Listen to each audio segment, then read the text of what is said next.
In a peaceful cabin in the quiet countryside of Colorado, Jessica and Mark Thompson had been yearning for a child for years. They had faced the struggles of infertility and heartbreak from 2 miscarriages, but when their dream was finally realized, it came with a surprising protector, a creature they had once rescued from the wild.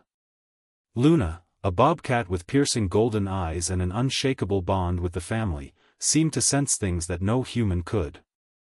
Her instincts were extraordinary, and her behavior took on a deeper meaning when the couple's long-awaited child, Lily Grace Thompson, was born.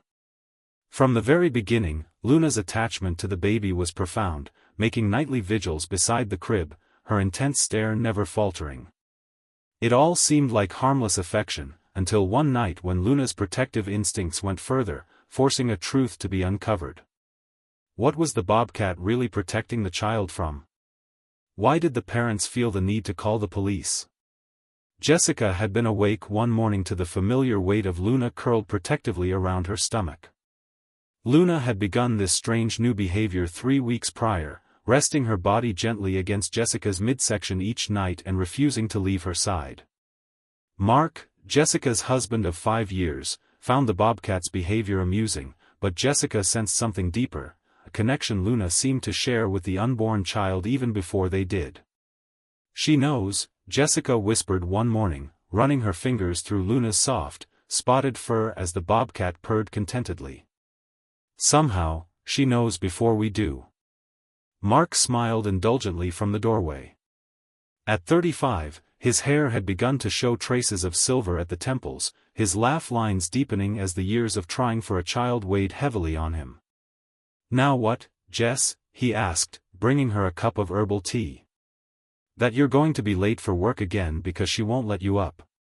Jessica shook her head, a secret smile playing at her lips. "No, something else." 3 days later, a plastic pregnancy test confirmed what Luna had apparently sensed weeks before: Jessica was pregnant. After years of trying, the 2 miscarriages, and endless negative tests, Jessica's joyful tears streamed down her face as she showed Mark the positive test. Luna, sitting regally at Jessica's feet, seemed to share in their joy, her golden eyes gleaming with what could only be described as satisfaction. Luna had come into their lives 3 years earlier, a half-grown bobcat cub found injured and abandoned near their home.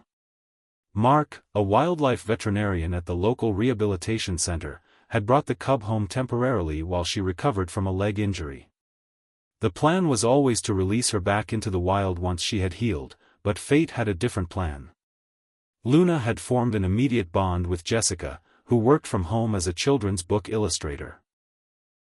While most bobcats retained their wild instincts even in captivity, Luna displayed an unusual affinity for domesticity and, more notably, for Jessica in particular. When release day came, Luna stubbornly returned to their cabin 3 times, the last time injuring her paw in what Mark suspected was a self-inflicted wound. The Wildlife Center director, after much debate, had admitted, "Some animals just choose their people, and this one has clearly chosen you, too." With special permits granted for keeping a wild animal as a pet, Luna became part of their family, the child they hadn't yet been able to have. 6 weeks later, Jessica was pregnant, and as they announced the news, Mark's mother, Eleanor, voiced her concerns. "She's going to be jealous," she warned. Sitting in the sunny kitchen of their log cabin home, Luna lounged possessively at Jessica's feet, her body curled protectively around her growing belly. "She's already protective of the baby," Jessica defended. "She knew I was pregnant before I did." Eleanor, at 68, was skeptical. "Wild animals are unpredictable, Jessica. What happens when there's a crying infant in the house? You've read those stories about pets attacking babies." Mark interrupted, firm in his defense, "Mom, Luna isn't just a pet. She's been nothing but gentle, and we'll be careful, but we're not sending her away." Eleanor sighed, her lined face creasing with worry. "Just promise me you'll keep a close eye on how she reacts when the baby comes." Jessica nodded, but in her heart, she felt no fear. Luna had already shown more awareness and protectiveness than any ordinary house pet.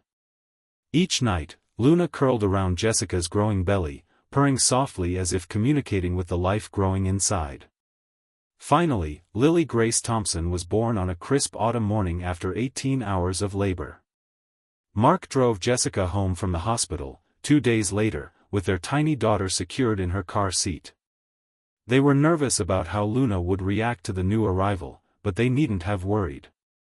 When Mark carried the car seat into the living room, Luna approached cautiously.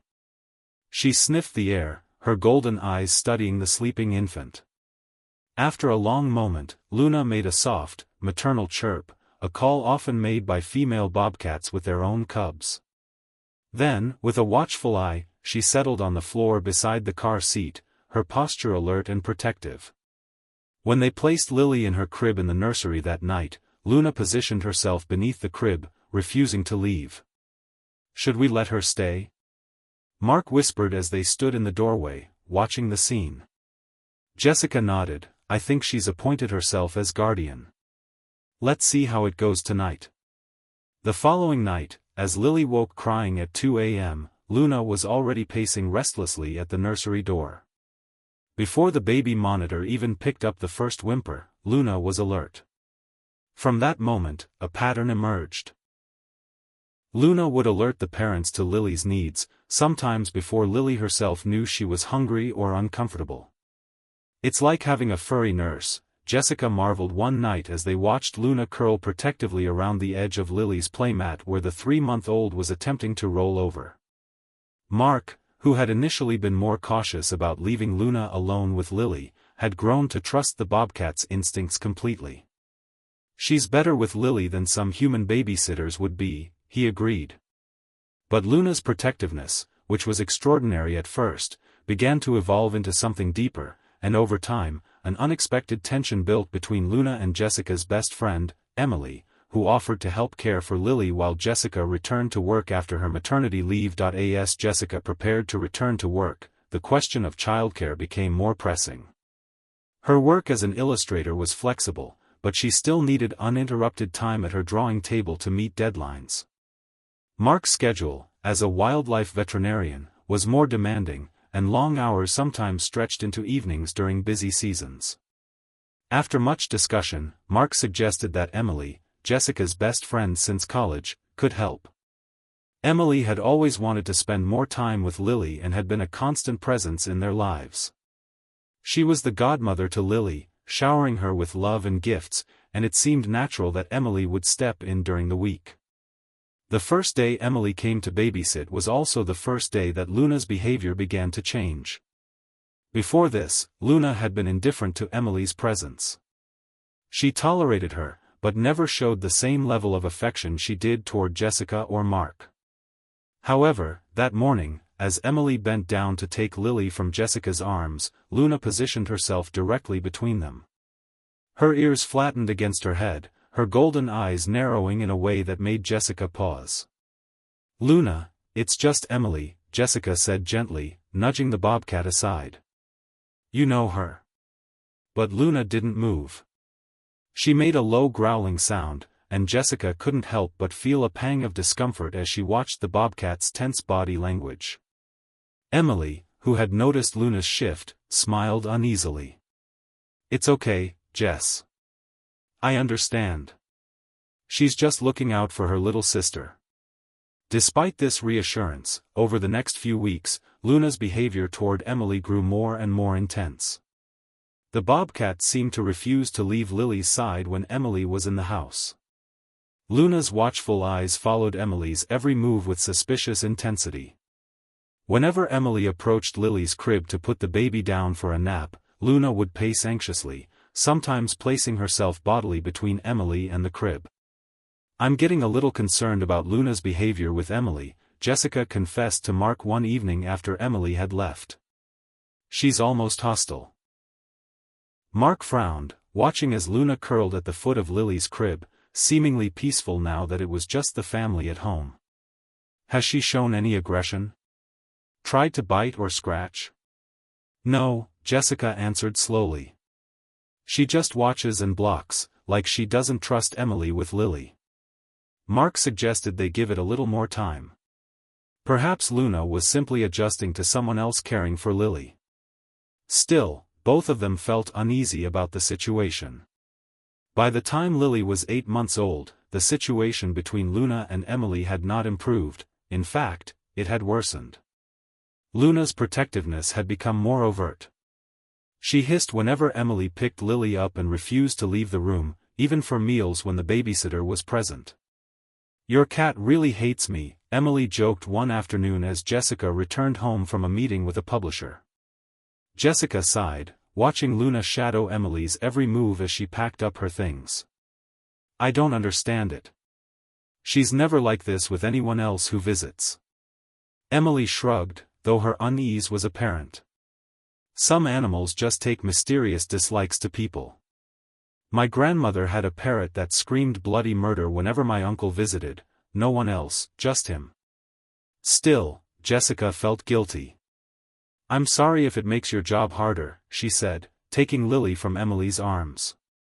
As soon as Lily was in Jessica's arms, Luna visibly relaxed, the tension leaving her body. "It's fine," Emily reassured her, though her eyes remained wary on the bobcat. "She never interferes when I'm actually caring for Lily. She just supervises very intensely." But Jessica couldn't ignore the growing anxiety in her.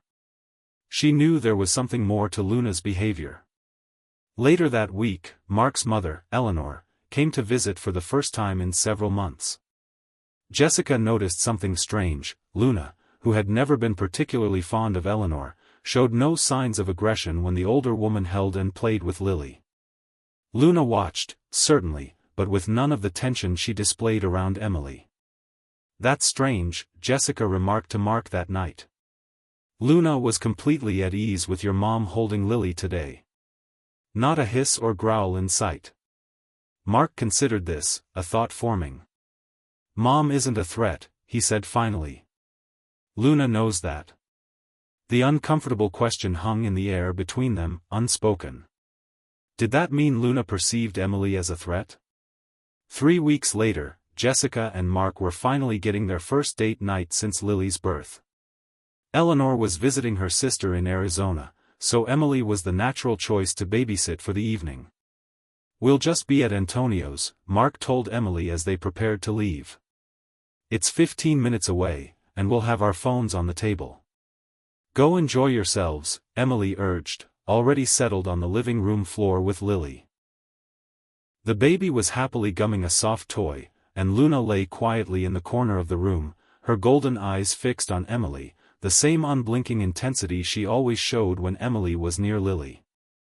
"Luna seems calm tonight," Jessica observed, hoping that things were improving. "Maybe she's finally getting used to you." Emily glanced at the bobcat, giving a small laugh. "Or maybe she's plotting my demise. Either way, we'll manage." As Jessica and Mark drove to the restaurant, Jessica couldn't shake a vague feeling of unease. "Maybe we should have asked your mom to come back early from Arizona," she said, her voice tinged with concern.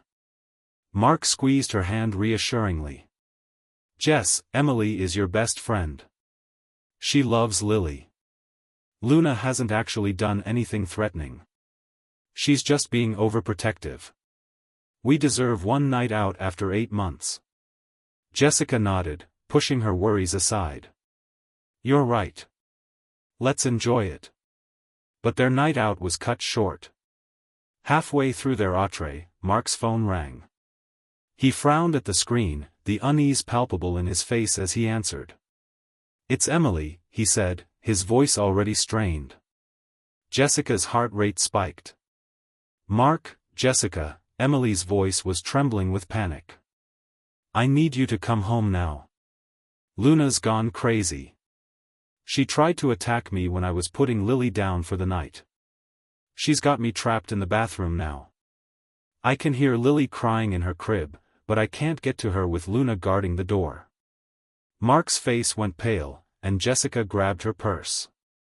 "We're on our way," he said, signaling for the check. "Stay put." The 15-minute drive home seemed to stretch on forever, each second gnawing at Jessica and Mark's nerves as they imagined the worst possible scenarios. What if Luna had hurt Emily? What if Lily was crying alone, vulnerable in her crib? Every thought was filled with dread, but their concerns were always followed by the hope that somehow it was all a misunderstanding, and everything would be all right. But as the car pulled into the driveway, a thick silence enveloped them. The house appeared calm from the outside, but the tension was unbearable. Mark entered first, quickly followed by Jessica, who could hardly breathe. Their steps echoed in the hallway as they moved toward Lily's nursery. The sound of their daughter crying broke the silence, and their hearts sank in unison. They rushed into the room, and there she was, Lily, standing in her crib, her face streaked with tears, her little body trembling with distress. But, oddly, Luna was still there, sitting beneath the crib, her body taut but not aggressive. Her golden eyes fixed on the doorway, alert but calm, her usual watchful gaze not one of anger, but of concern. "Lily, sweetheart, we're here," Jessica said, rushing to scoop her daughter up, who immediately quieted in her mother's arms. Jessica's heart ached at the sight of her baby, but there was relief in the fact that she was safe. Mark moved toward the bathroom, calling out for Emily. "Emily, it's us, you can come out now." The bathroom door opened a crack, and Emily emerged slowly, her face pale, her hands shaking slightly. Jessica's heart squeezed as she looked at her friend, now clearly distressed. "Is that beast locked up?" Emily asked cautiously. "Luna's in the nursery with Jessica and Lily," Mark reassured her. "What happened? Are you okay?" Emily's eyes widened with panic as she spoke. "I was just putting Lily down for her bedtime bottle, everything was normal, and then suddenly Luna came charging in. She started snarling and hissing, and before I knew it, she lunged at me. I swear she was going for my throat, Mark. I barely got out of the room in time." Mark tried to keep his composure, but a deep sense of unease settled over him. "Did you do anything to startle her? Anything at all?" Emily, now visibly upset, responded quickly, her voice filled with indignation. "Of course not. I was just leaning over the crib to tuck Lily in, like I always do. That cat has had it in for me from day one, and tonight," she finally snapped. Mark exchanged a look with Jessica, the unspoken question lingering between them: why had Luna reacted so aggressively toward Emily? They returned to the nursery, where Jessica was gently rocking Lily, who had calmed down and now rested against her mother's shoulder. Luna, who had been so vigilant moments before, was now curled peacefully at the foot of the crib, as if nothing had happened. She looked entirely relaxed, the tension from earlier having dissipated.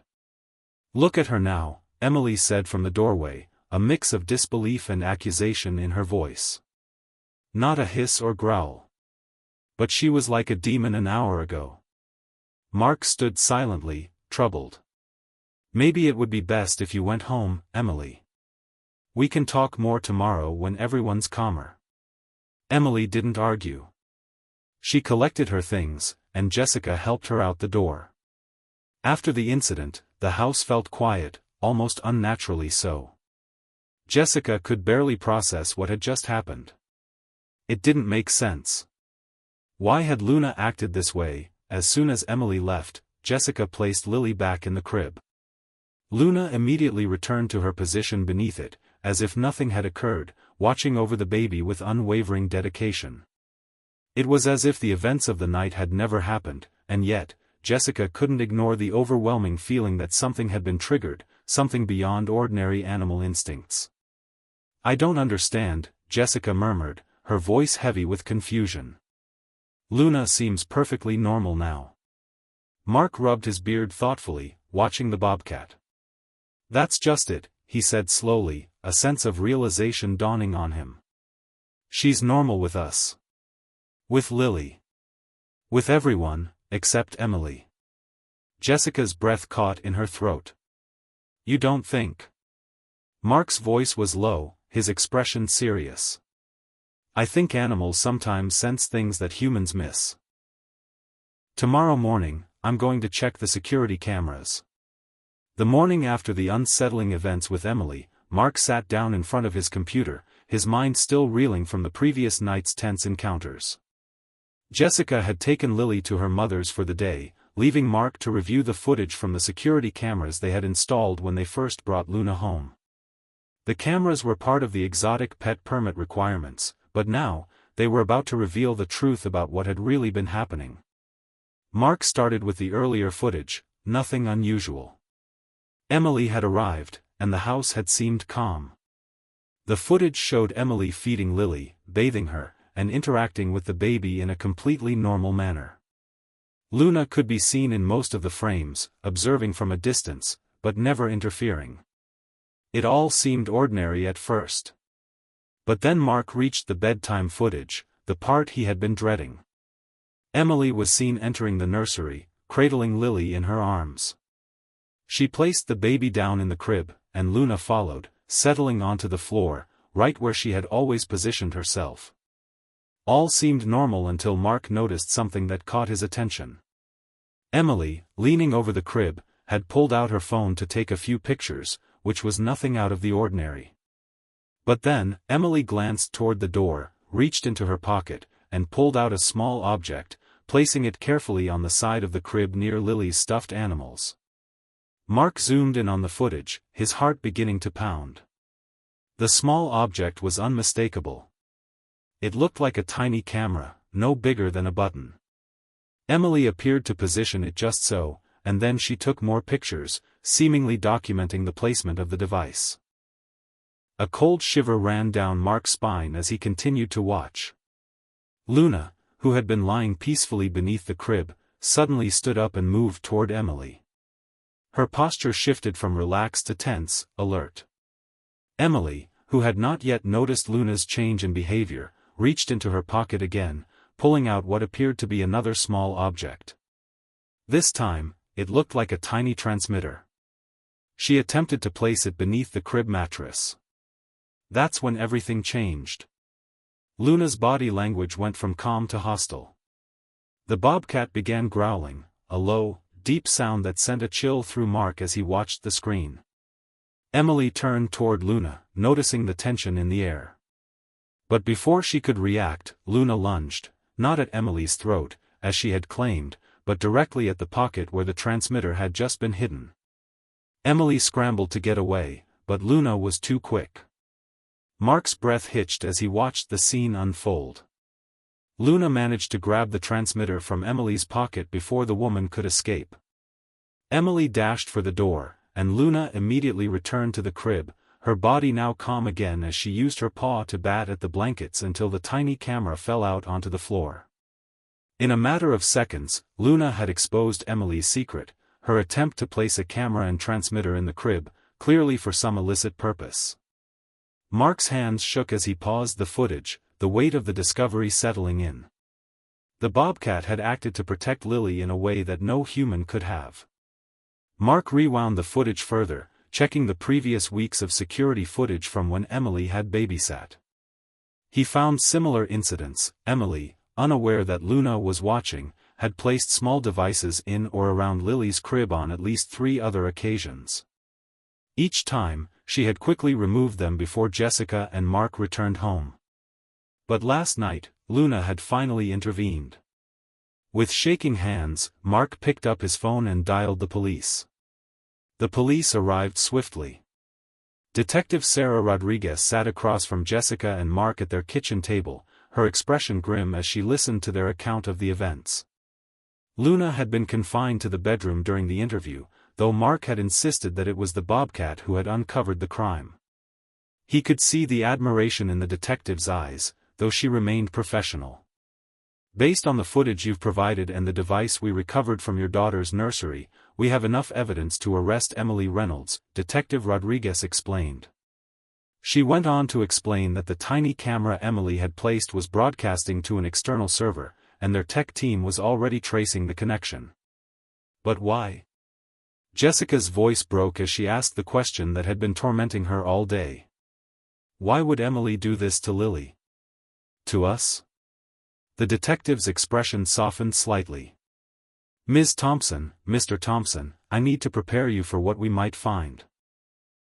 The type of equipment Ms. Reynolds was using is commonly associated with networks that produce and distribute exploitation content involving minors. Jessica's hand flew to her mouth, a small gasp escaping her lips despite her effort to remain composed. "You mean, she was filming our baby for?" Mark couldn't finish the sentence, his own voice trailing off, filled with horror. The thought was too much to bear. "We don't know the full extent yet," the detective continued, her voice steady but grave, "but based on the sophistication of the equipment and the server connections we've traced so far, this appears to be part of a larger operation, not just an isolated incident." "How long has this been going on?"